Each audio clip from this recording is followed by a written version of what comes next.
Hi friends, हमारे YouTube channel study with Utpal पर आपका एक बार फिर से स्वागत है। दोस्तों, जैसा कि हम वादा किए थे आप लोगों को कि यूट्यूब पर हम डेली एक वीडियो डालेंगे जो आपके सभी एग्जाम परीक्षा के लिए बहुत महत्वपूर्ण साबित होगा। दोस्तों, आज हम उसी कड़ी में शुरू करने जा रहे हैं बिहार स्पेशल। जी हाँ दोस्तों, आज का हेडिंग है बिहार एक समान परिचय। आप पिछले कोई भी एग्जाम उठाकर देख लीजिए, बिहार पुलिस हो या बिहार टीचर हो या बिहार दरोगा हो या आने वाला बिहार एसएससी हो, सभी में बिहार स्पेशल एक महत्वपूर्ण फैक्टर होता है दोस्तों। और इसीलिए हम चाहते हैं कि आप बिहार को पढ़े नहीं बल्कि समझे, रटे नहीं बल्कि उसकी समझ विकसित करें, एक माइंड में डेवलप विकसित करें। क्योंकि आजकल एग्जामिनर बहुत तेज हो गए।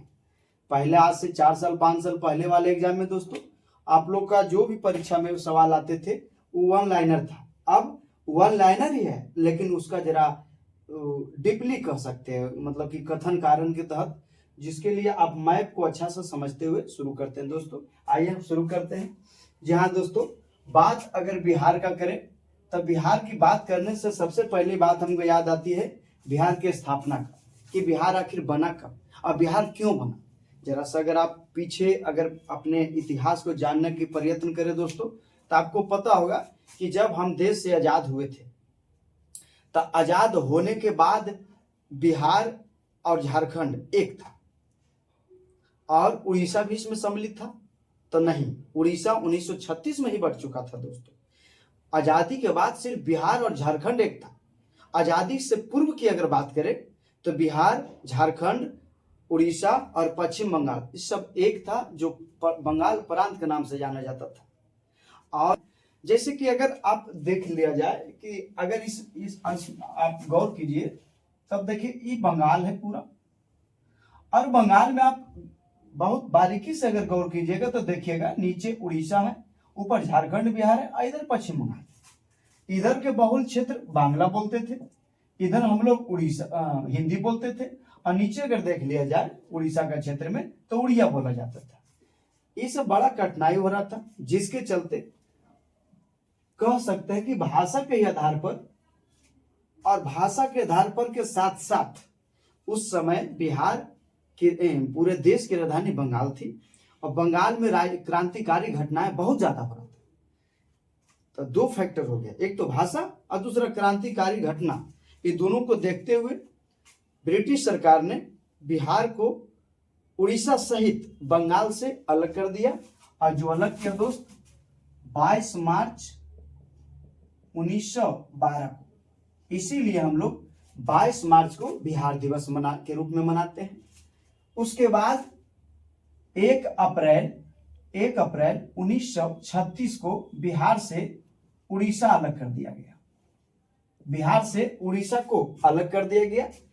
उड़ीसा दिवस या उड़ीसा को ही उत्कल कहते हैं, इसलिए उत्कल दिवस हम लोग 1 अप्रैल को मनाते हैं। कब मनाते हैं? 1 अप्रैल। अब देखो, बिहार से झारखंड को अलग किया गया 15 नवंबर 2000 ईस्वी को। 15 नवंबर 2000। आपको पता होगा 15 नवंबर को कौन सा दिवस? तो बिरसा मुंडा जी की जयंती था, जिनको हम लोग धरती आबा कहते हैं। जिनको हम क्या कहते हैं? धरती आबा। अब यहाँ देखा जाए दोस्त, बिहार का राजधानी, तो देखो बिहार का राजधानी वर्तमान तो पटना है, और पटना को ही हम लोग क्या कहते हैं दोस्तों? अजीमाबाद। पटना को ही हम लोग क्या कहते थे? अजीमाबाद। पटना को ही पाटलिपुत्रा भी कहा जाता था, और पटना को ही पोली ब्रोथा भी कहा जाता था। इसीलिए पटना का एक ने अनेक नाम हुआ, जिसमें प्रमुख आप दोबारा बोल सकते हैं, पाटलिपुत्रा, दूसरा अजीमाबाद, तीसरा पोली ब्रोथा। अब यहाँ देखा जाए, एक बात यहाँ समझना बहुत जरूरी है दोस्तों। जैसा कि आप जानते हैं कि बिहार का एकमात्र शासक जो दिल्ली की गद्दी पर शासन किए, शेरशाह सूरी थे।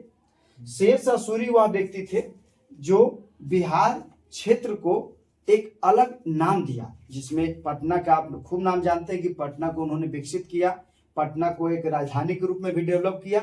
और बिहार की राजधानी, पहले बिहार क्षेत्र का पूरा राजधानी बिहार शरीफ था दोस्तों। पहले कहाँ था? बिहार शरीफ। लेकिन 1541 में इन्होंने इस क्षेत्र की राजधानी पटना बना दिया। क्षेत्र की राजधानी किसे घोषित कर दिया? पटना, जिसे पटना की भौगोलिक संरचना के साथ साथ एक ख्याति और बढ़ गई। जी हाँ दोस्तों, अब हम बात करते हैं इस पूरे बिहार की। अच्छा, आप एक बात समझिए, यहाँ पर पूरे संसार एक गोल है जिसे हम शॉर्ट में ग्लोब के नाम से जानते हैं।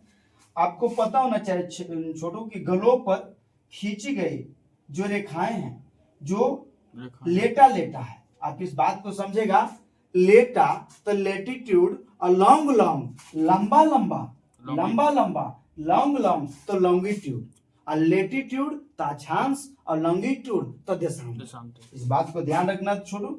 लॉन्गिट्यूड अक्षांश अर्थात हम कह सकते हैं पड़ी रेखा, पड़ी रेखा तो अक्षांश, और खड़ी रेखा देशांतर, खड़ी रेखा तो देशांतर, खड़ी रेखा तो देशांतर, देशांतर। इस बात को जरा दिमाग में रखना। पड़ा पड़ा अक्षांश, पड़ा पड़ा मतलब पड़ा रहे में अच्छा लगता है, जैसे देखते हो कि सोते में अच्छा लगता है, इसी पड़ा रहे में अच्छा लगता है। तो पड़ा पड़ा अक्षांश, अब खड़ा खड़ा देह दर्द देता है, तो खड़ा खड़ा देशांतर।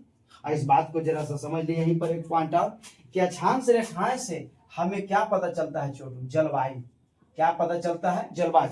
हम अक्षांश रेखा से जलवायु ज्ञात करते हैं, जबकि देशांतर रेखा से समय एवं तिथि, समय एवं तिथि। अब इसी की बात अगर किया जाए तब आप यहीं पर एक बात आप समझ लीजिए कि जो धरती है, धरती के बीचों बीच एक रेखा है जिसे हम कहते हैं विषुवत रेखा।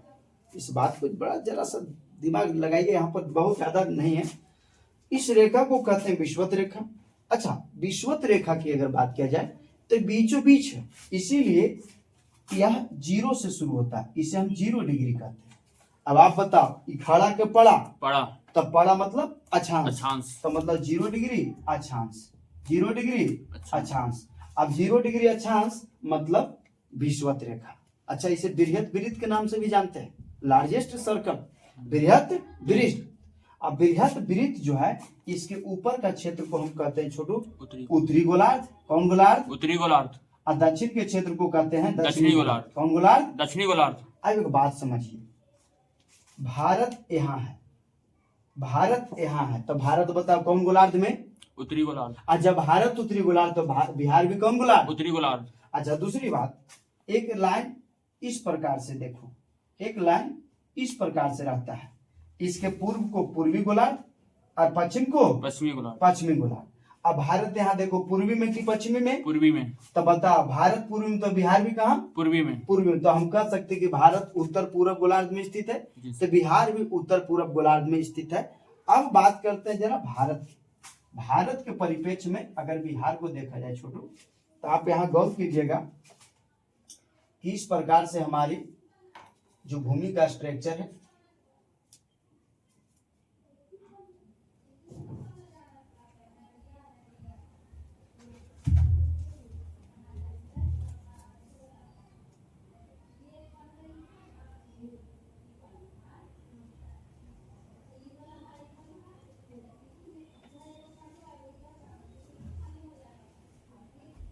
अगर आप यहाँ देखें तो बिहार ये है, यही बिहार है। तब बिहार अगर इस यहाँ है, तो अगर आप भारत के भौगोलिक संरचना के अनुसार अगर बिहार के बारे में पूछे, बिहार कहाँ है, तो बिहार जो है बाबू, बिहार जो है उत्तर पूर्व में है, उत्तर पूर्व में है, उत्तर पूर्व में। किसके उत्तर पूर्व में? भारत के उत्तर पूर्व में, भारत के उत्तर पूर्व में। लेकिन आप जानते हैं कि भारत 8 डिग्री 4 मिनट से लेकर 37 डिग्री 6 मिनट अक्षांश में स्थित है, तो उस प्रकार से बिहार का भी कोई अपना अक्षांश होगा।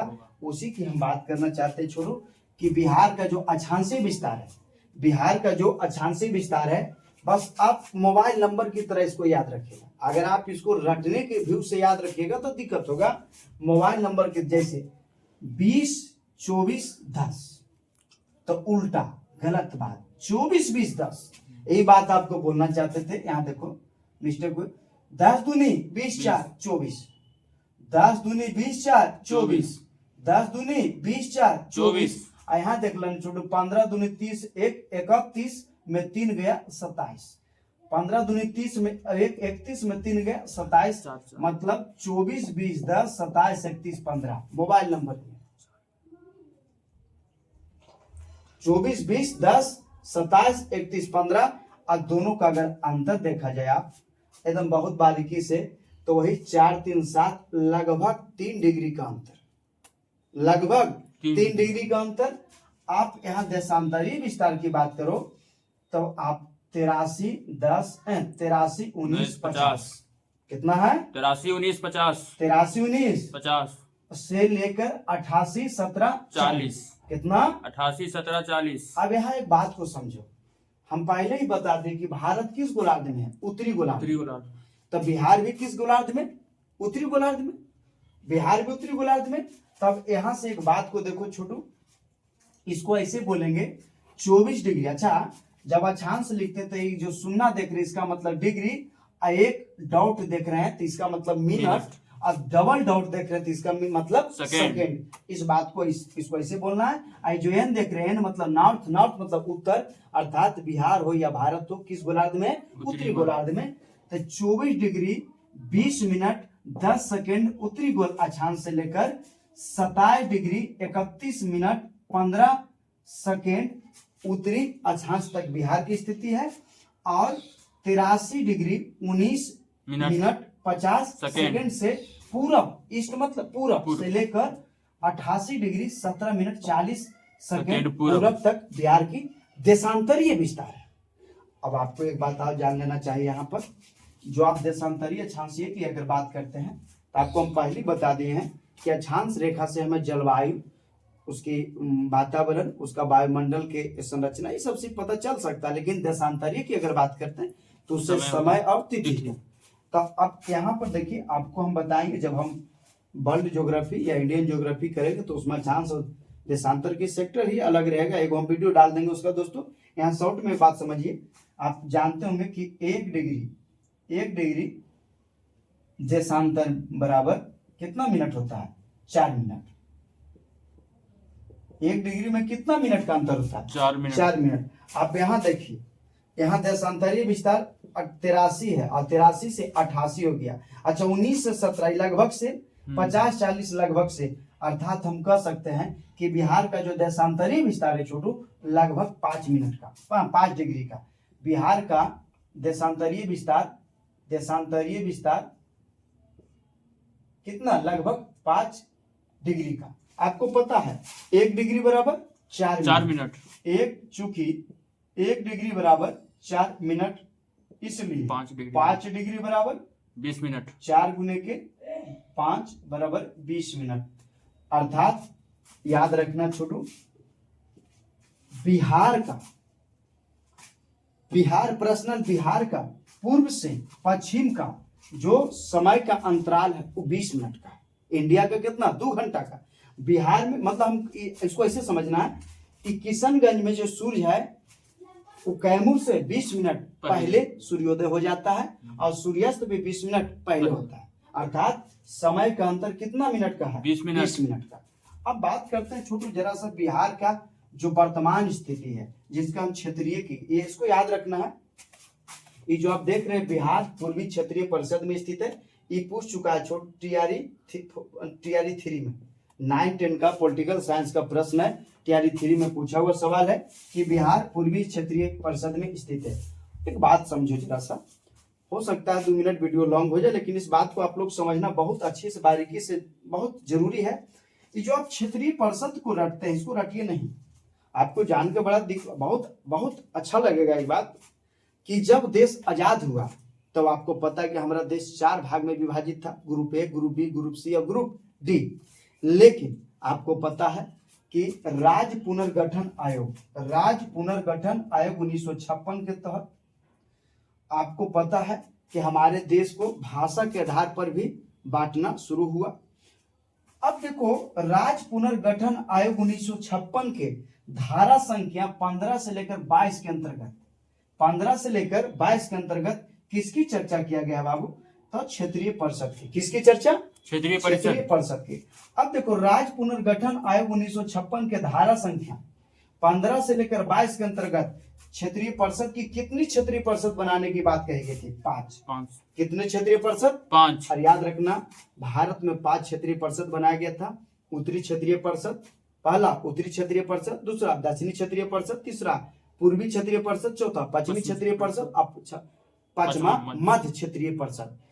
बिहार की अगर बात करें छोटो, तो बिहार जो आता है पूर्वी क्षेत्रीय परिषद में, और बिहार के साथ साथ झारखंड, वेस्ट बंगाल और सिक्किम इत्यादि राज्य भी किसके अंतर्गत आते हैं? ध्यान से, झारखंड, वेस्ट बंगाल और सिक्किम किसके अंतर्गत आते हैं? पूर्वी क्षेत्रीय परिषद। पूर्वी क्षेत्रीय परिषद के अंतर्गत। किसके अंतर्गत? पूर्वी क्षेत्रीय परिषद के अंतर्गत आते हैं। इसको जरा सा आप एक नजर देख लीजिए और स्क्रीनशॉट लेना तो ले लीजिए।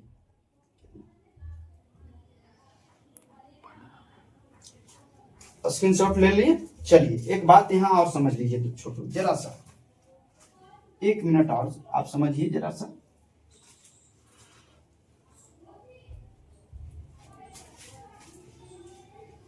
देखिए अब हम जरा सा बात करते हैं बिहार का, जरा सा करते हैं, जो हम समझाएं उसको हम बिहार पर समझाना चाहते हैं।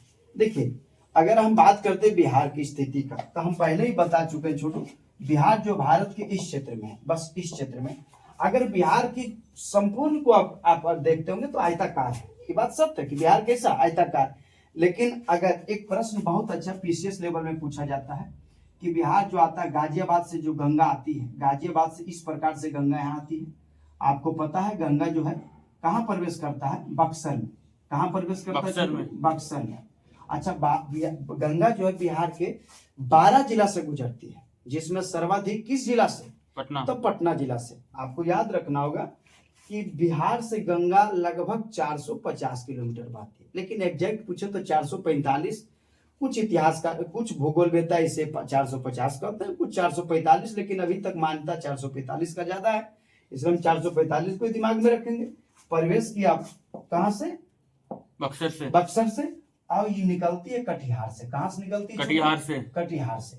हम बिहार की नदी की चर्चा फिर कभी करेंगे। हम जो समझाना चाहते हैं उसको आप समझिए, उसको जरा सा आप समझिए। देखिए हम आपको समझाना चाहते हैं बाबू कि जो गंगा नदी तुम देख रहे हो, ये गंगा जो नदी देख रहे हो तुम, इसी गंगा नदी के आधार पर बिहार को 2 भागों में बांटा गया।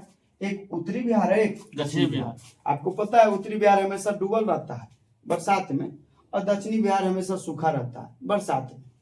अब यहाँ ध्यान दीजिए, अब हम बात करते जरा सा इसकी जिला की। पूरा हम जिला नहीं पढ़ेंगे, उत्तर दक्षिण पूर्व पश्चिम की हम बात करते हैं सिर्फ। देखिए इस गंगा के उत्तर के मैदान को हम उत्तरी बिहार का मैदान कहते हैं, और सबसे उत्तर जिला जो है उत्तर में पश्चिम चंपारण। कौन जिला है? पश्चिमी चंपारण। और सबसे दक्षिणी जिला है कौन सा जिला? गया। गया। कौन सा जिला छोटू? गया। अब बताओ उत्तर से दक्षिण की लंबाई कितना है? 3, 4, 5। इसको ऐसे नहीं रखना 345, 400 नहीं, कितने किलोमीटर? 345, या इस सबसे अच्छा में उत्तर दक्षिण 3, 4, 5। उत्तर दक्षिण 3, 4, 5। उत्तर दक्षिण 3, 4, 5। उत्तर भी ऐसे लिखा था उत्तरा, तो सीधे समझ लेना 3 रा से 4, 3, 4, 5। अब यहाँ देखो पूर्व पश्चिम, तो सबसे पूर्वी जिला किशनगंज। सबसे पूर्वी जिला किशनगंज। सबसे पूर्वी जिला किशनगंज। और सबसे पश्चिमी जिला कैमूर। कैमूर। सबसे पश्चिमी जिला कैमूर। तब यहाँ देख लेना 4 दूनी 8, 3, 4 दूनी 8 और 3, मतलब 483, 483, 483, 483। तो आज जो पढ़े हैं बस 1 मिनट में हम चाहते हैं आप रिवीजन करें। बताओ बिहार कब बना? 22 मार्च 1912। बिहार कब बना? 22 मार्च 1912। सब बोलो, जो वीडियो में आप देख रहे हैं। देखो आप लोग यूट्यूब को या फिर आप ऑनलाइन को सहारा मानते, लेकिन आप उसका सहारा नहीं बनते। नहीं, आप भी उसका सहारा बनिए, तब आपको विद्या ज्यादा काम करेगा। आप फिर से बोलो सब साथ में, बिहार कब बना? 22 मार्च 1912। अच्छा, इसीलिए बिहार दिवस कब मनाते हैं? 22 मार्च। बताओ बिहार से उड़ीसा कब अलग हुआ? 1 अप्रैल 1936। बिहार से उड़ीसा कब अलग हुआ? 1 अप्रैल 1936। उड़ीसा दिवस या उत्कल दिवस? 1 अप्रैल। बिहार से झारखंड कब अलग हुआ? 15 नवंबर 2000। 15 नवंबर 2000। 15 नवंबर 2000। तो झारखंड दिवस कब मनाते हैं? 15 नवंबर। अब बिरसा मुंडा दिवस भी कब मनाते हैं? 15 नवंबर। 15 नवंबर। आपको ये बात भी जान लेना चाहिए कि हाल फिलहाल में जो देशम गुरु कहे जाते थे, झारखंड के निर्माता और झारखंड के पूर्व मुख्यमंत्री शिबू सोरेन को उनका निधन हो गया। भगवान उनकी आत्मा को शांति दे। चलिए आइए इधर। अब बताओ बिहार शरीफ जो बिहार क्षेत्र का राजधानी था, उसे शेरशाह सूरी ने कब बिहार का राजधानी बिहार शरीफ से हटाकर पटना किया? 1541। 1541। और याद रखना छोटू, क्षेत्रीय परिषद की अगर बात करें तो बिहार पूर्वी क्षेत्रीय परिषद में। किस क्षेत्रीय परिषद में? पूर्वी क्षेत्रीय परिषद। पूर्वी क्षेत्रीय परिषद। क्षेत्रीय परिषद के बारे में एक बार बोल लो। क्षेत्रीय परिषद कब बनाया गया? 1956। राज्य पुनर्गठन आयोग 1956 के द्वारा। कितने? 5। कितने पूर्वी क्षेत्रीय? 5। और कितने क्षेत्रीय परिषद? 5। जिसमें बिहार किसमें? पूर्वी क्षेत्रीय परिषद। बिहार के अलावा झारखंड, वेस्ट वेस्ट बंगाल, बंगाल और सिक्किम। सिक्किम। झारखंड, वेस्ट बंगाल और सिक्किम। उत्तर से दक्षिण 3 4 5। उत्तर से दक्षिण 3 4 5 पूरब से पश्चिम 4 8 3 3। पूरब से पश्चिम 4 8 3। 3। चलिए अब इसके बाद दोस्तों अगले सीरीज में मिलते हैं।